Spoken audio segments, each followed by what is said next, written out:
Ben neyim, biz kimiz, her şey kaleme aldım. Demek isterdim, devran kahve kalemimi aldı.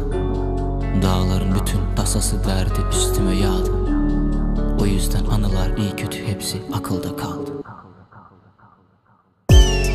Kalbimi tavandan astım, çıkamam belki yarına.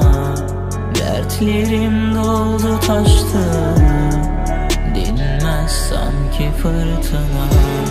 Kalbimi tavandan astım, çıkamam belki yarına. Dertlerim doldu taştı, dinmez sanki fırtına.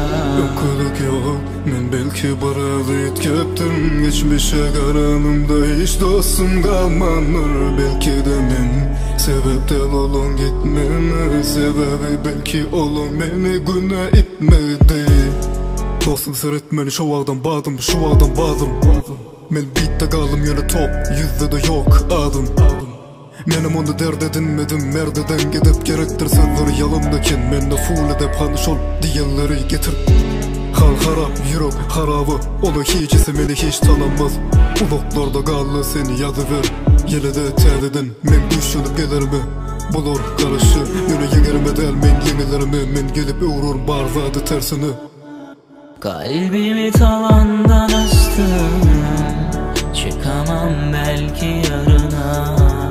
Dertlerim doldu taştı, dinmez sanki fırtına.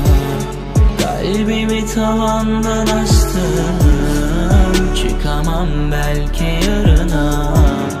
Dertlerim doldu taştı, dinmez sanki fırtına.